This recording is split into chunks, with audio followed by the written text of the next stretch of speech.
Hello and welcome. My name is Stefan Poschig from CHC Corporate Health Consulting, and you are listening to the newest episode of our CHC expert interview. And today I have an awesome expert for you. And I talked already to her a couple of times before, and she has so much experience and she definitely knows what she is doing. And so I'm so looking forward to the next couple of minutes and to get insights from her on how influencers, C-level management people and other people can get better and what is needed to succeed in the future. So hello and welcome, Mary Gardner. Please introduce yourself. Thank you, Stefan. It's so good to see you. I'm excited to be with you today and to hear what you have to say and to share a message of inspirational leadership.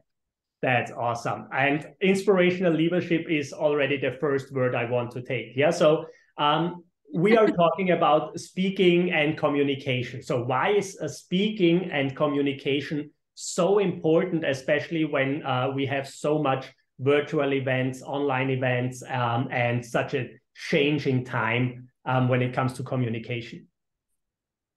Absolutely. I believe it's everything. I think it's the cornerstone of a company and of an entrepreneur's business, of a thriving culture.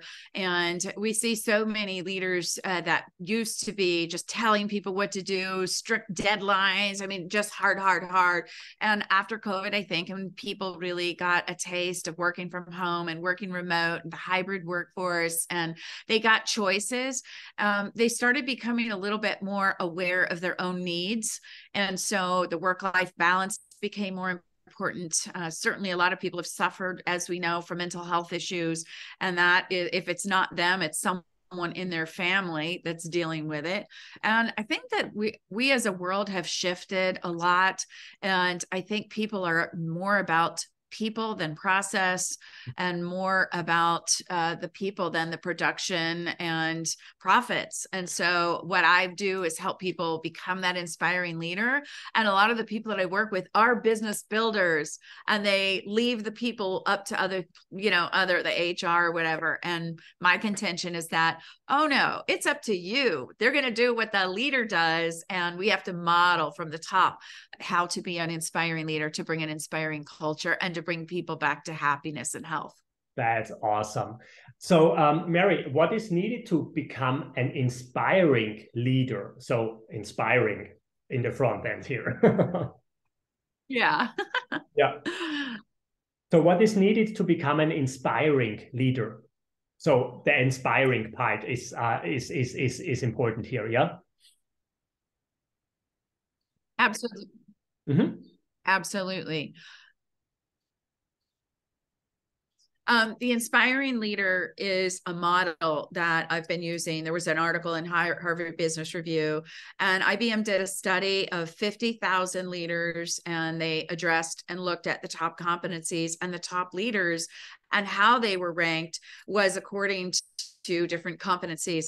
And when you ask somebody, what is an inspiring leader? Everybody knows they want it, but they don't know what it is. They have the deer in the headlights. Like, what is that? So they took those top 100 or 1,000 and looked at the competencies, and the overall framework, the overall umbrella is more communication.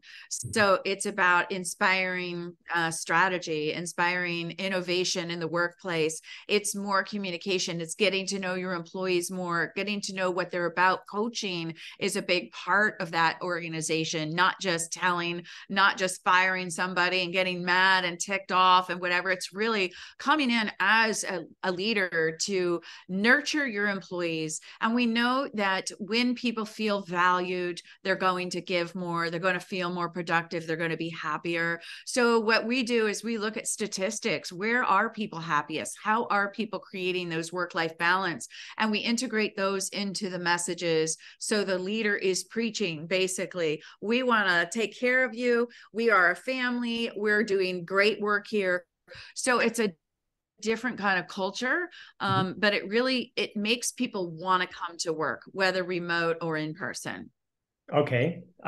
So this different kind of culture. So what I experience in a lot of consulting service projects we are running, also in big corporate groups, that a lot of CEOs or decision makers are still pretty afraid to show their vulnerabilities, to show their also their weak sides, to show that not everything is always perfect and they are always ahead of the things. Yeah. So how can somebody learn to show this vulnerable side, to be authentic? Yeah, it's so important. And I talk to men all the time, especially males, who confide in me, like, I know I'm not very nice. They tell me, I don't think anyone wants to hear my stories. They say, I wouldn't even know where to start. I don't even know why I need to be that way. They're overdriven. They've got high drive. They're overambitious, and they'll run over people. And so I'm lucky I have a bold personality. I'm like, so how's that working for you? You know, that's a Dr. Philism. But I've been able to gain the respect from the clients that I work with, because I guess maybe I'm a swimmer, I'm an athlete, and I can relate to that high drive and the competitive spirit. And so it's taking them a little bit off that pedestal where they've been, and letting them face the people eye to eye, and having them do things like with their culture, to go out and volunteer, to become more compassionate, more empathetic. And you can't just say these things. You got to do it. You've got to experience it. And so the ones that I work with, basically, I've been nurturing some of these relationships for 8 and 10 years, you know, and they keep telling me. So it's basically helping them understand first that they need to put the air on them, and they need to start becoming that person first. And then what's been happening, we write speeches. So we help them come out and do their signature keynote speech, or their town halls, or, you know, just like their end of the year speech, or the beginning of the year speech, and they come out and they are strong on stage. And what has happened is people are high-fiving, hugging, excited. They totally, in one meeting, can totally transfer and change the temperature of the environment. It's been beautiful. It's been beautiful to watch and to experience with Oh, that's people. so true. Yeah, that's so true. Definitely. So how important is coaching in this process? Yeah, I mean, I've talked to so many of them. They tend to leave that to other people. So what I do see in their organizations is a rise of coaching, which I do think is important, to have professional coaches in there to show the leaders how to coach, teach the leaders how to coach, roll out a mentoring program, roll out a coaching program, do assessment tools. We do DISC, it's a personality profile, where we have an assessment of personality types and how do people get along. So it really does invest more in the people and in their personal development. So to me, coaching is at the core. And you and I have been in coaching for a long time. We've seen people's lives transform. And I think that at the bottom line, even though people are out there engaging on crazy social media and being just having bad behavior, I really believe human beings want to succeed. They want to feel good. They want to do good. They want to be in their purpose. So in my belief, that's where I encourage and I support all of my clients to get to that point where they are that inspiring role model. Yeah, totally agreed. Totally agreed. And I mean, I know what coaching did for me and how massively this helped me, having a coach, having a mentor on the way. And for me, it's always interesting that still a lot of people don't get it, how important coaches are. Because, I mean, look at every single pro athlete or every single sports team. Everybody has more than one coach. I mean, you have a nutrition coach, you have a health coach, you have a strength coach, you have an endurance coach, all of these things. Yeah, so multiple coaches, a mental health coach, yeah, a mindset coach. And then people are on the top of the food chain in big international corporations, and they think, no, I'm doing it on my own. I do it alone. No, I don't need a coach. Yeah, it's so weird. I agree. I love that analogy. It is so true. And we're all fascinated by athletes. We're all fascinated by that breakout star. And the same thing can happen in the world of business, and it should happen. And we're always chasing somebody. You can't really get there unless you set goals and have accountability and have rewards along the way. And somebody who's used to doing that. My coach it's funny, we're saying all the different kind of coaches. My coach, I have a health coach, and my health coach has been investing in his business. So he came to me me with this brilliant business idea that I have implemented. And in a nutshell, it was, you got to take time for yourself. So now I have 2 days where I invest in research, learning technology, ChatGPT, and then 3 days of doing meetings. And he was like, if you want to 10x your business, you got to do that. And I can only say, wow, that one little idea has made such a big difference in my life and in my business. I'm so much happier. I'm so much more productive. So I know that that's how my clients feel when I come with the big idea. 100% agreed. 100% agreed. So you mentioned it already. So you are a swimmer, you are an athlete. So is health important for you in your business, and why is health important for you? Yes. Yeah. Thank you for asking that. I think it's important for all of us, especially what we all endured over the last couple of years. I think people now are a little bit, and I coach CEOs of hospitals. I just did a big video on trusting healthcare and how they can gain back the public's trust. But I am such a proponent of people taking responsibility for their own health through nutrition, through food, and learning about it. There are so many educated documentaries on Netflix and about the quality of the food, especially in the US. And so we had a personal crisis in my family. My son, who's now 23, was diagnosed on the autism spectrum. I wrote a book on how I healed him off the autism spectrum. And it's called Blessed Chaos. It's on Amazon. It's our journey about how we lived kind of chaotically and with anxiety and just the whole bit. He had ADHD and he was a young kid and not fitting in the box. And slowly we unwound from the American diet, and we slowly unwound in a way that was doing unhealthy things. And we added healthy things. And as we added healthy systems, we added healthy foods, we added healthy nutrition, our lives started getting better and better. And then relationships got better. And then we were more productive. So again, at the core of all of our being, we have to be healthy in order to be happy and productive. So in my mind, and we know this according to a lot of the HR rules, that mental health is something that people are so wanting to have their bosses, their companies acknowledge, encourage that they take naps, encourage that they take breaks, encourage that they have a best friend, and giving them opportunities to really excel in the workplace by having work-life balance. And so people want it. I think I was a little bit ahead of the schedule just because we demanded it in our life. But now I can say that 10 years prior or later, we have a thriving life, thriving business. It's made a world of difference for us to jump off the track and be a little different from what advertisers tell us to do. I really love this. I really love this because you have this personal experience attached to this. You could help your family, but also your own thing. And I know exactly what you're talking about, because when I started to get into the corporate health and wellness industry, it was 15 years ago. And when I started to do this in Europe and in Austria, basically most employers told me, hey, I mean, I'm paying my employees. I don't care how they feel. They have to work and they get money, and that's it. Yeah. So this was basically 15 years ago. Most employers had this attitude or this approach. And I'm so happy that it changed, yeah, and that they don't have this crazy attitude anymore. I mean, still there are bad employers out there, but not in general, because companies need to change. So what do you think is needed to have a healthy business nowadays? So from the personal health to the healthy business, what is needed in your opinion? Well, going back to what you just said, there are still some employers that are negative and are still having habits that are not productive in today's environment. They haven't moved their skills. They haven't improved skills. They haven't improved their leadership. I'm still seeing that, like you're saying that. So what happens though with them, they lose employees. And I've had people that I've coached over the years just intermittently, and they finally say, oh, I finally changed. I've changed a lot, because they're forced to.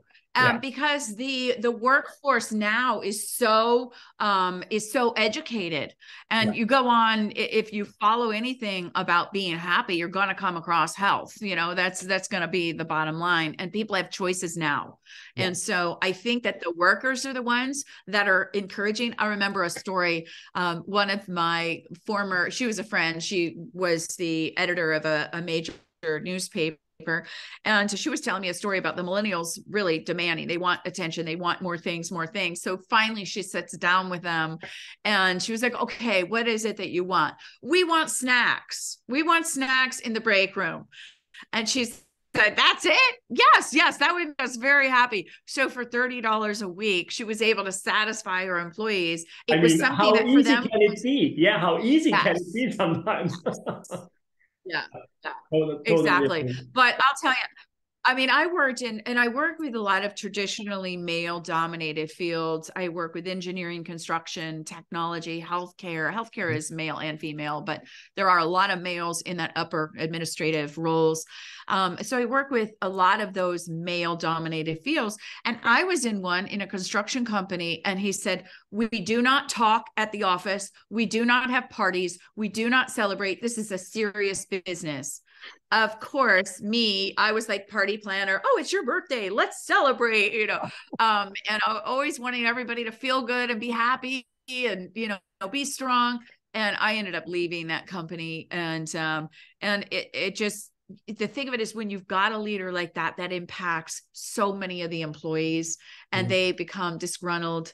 Even the higher ups, they end up having topsy-turvy. They lose people. So it's just not to people's benefit to be a nasty, a nasty boss anymore, or an old time boss. Yeah.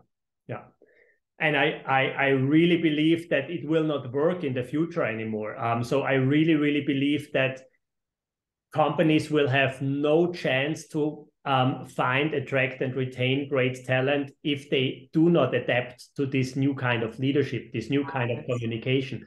I mean, we had our annual event a couple of days ago where nearly 400 people signed up for this event. And thank you. That's amazing.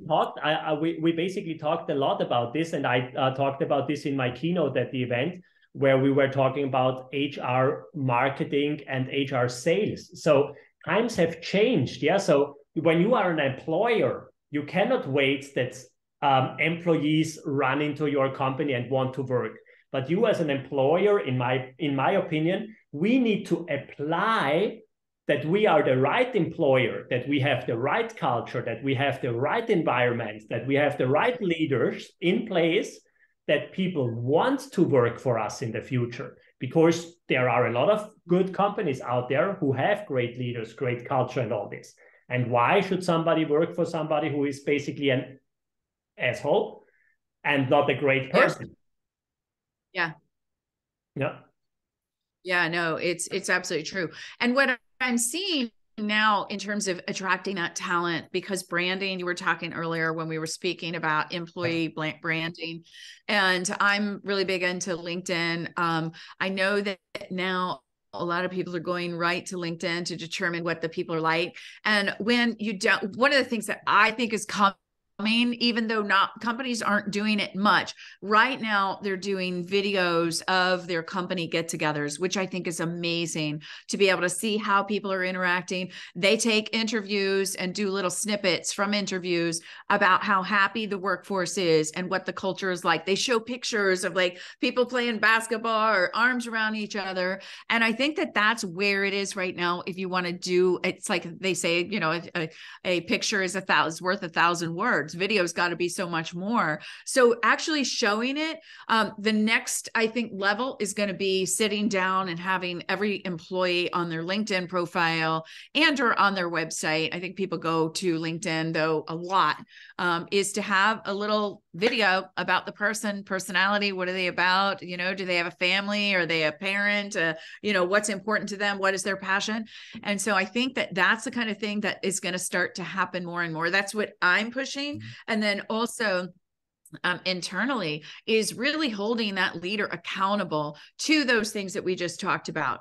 So I am, as a communication professional and their partner, coming in with the right messages, with the right stats. Where did the studies come from?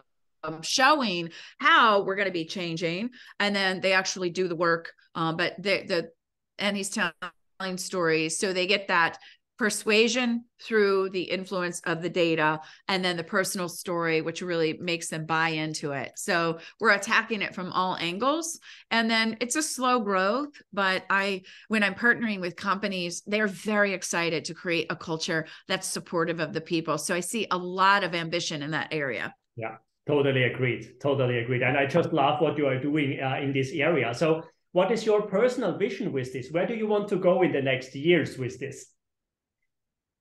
Well, I've started speaking again myself. I've coached so many celebrities on stage.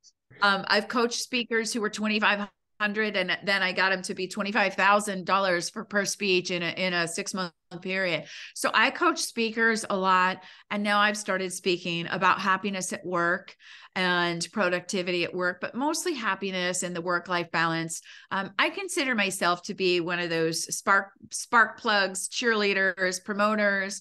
I'm the one that can help people get over that hump of like, I don't want to. I'm like, come on now,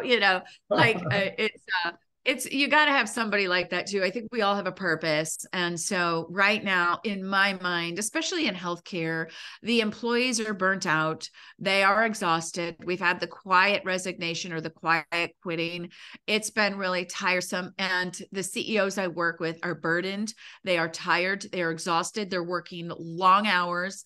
And in my mind now, I'm trying to help them take care of themselves so they can be supportive. It's kind of, they've got to be good to themselves so they can be good to others. So my vision is that speaking and influencing the world. Somebody asked me my purpose recently, and they were, I did a speech for a tech company. It was a tech startup, a keynote, and they asked me what my purpose is. And I said, I really feel like everybody will be happiest when you're in your purpose. Mm-hmm. And then you have to me, we have to go upward and inward to be able to know who we are in the world. I believe that all of us have a divine assignment, something that we're supposed to be doing. And we have a burning drive and burning desire inside of us to connect with people, to serve people, and to produce something. And so I love helping people uncover what that is. And so that will be my goal, hopefully for the rest of my life, is basically getting people to go back to God, because that's who created us, and he has a message for us, and he has a purpose. And so that's what my purpose is. That's awesome, Mary. I love this so much. You see, I could go on and on and on and on, but I really, really appreciate your time and insight. So if somebody wants to connect with you, and I am sure a lot of listeners want to connect with you, how can they connect with you? What's the best way to reach out to you? That's so great. My marygardner.com website is available. We have VIP days. We have coaching programs. We teach the inspiring leadership model, and we do have trainers that we work with to help their companies. And I would welcome opportunities to speak with anybody if they feel that they want more charisma in their life, they want more brand development, and that inspiring leadership. It'd be our honor and our pleasure to talk to them. That's awesome. We will definitely going to post this when we launch the interview so that people can directly reach out to you and to your team. So Mary, thanks again so much. It was so inspiring. I took a bunch of notes on the side already. So I learned already so much from you. So thank you.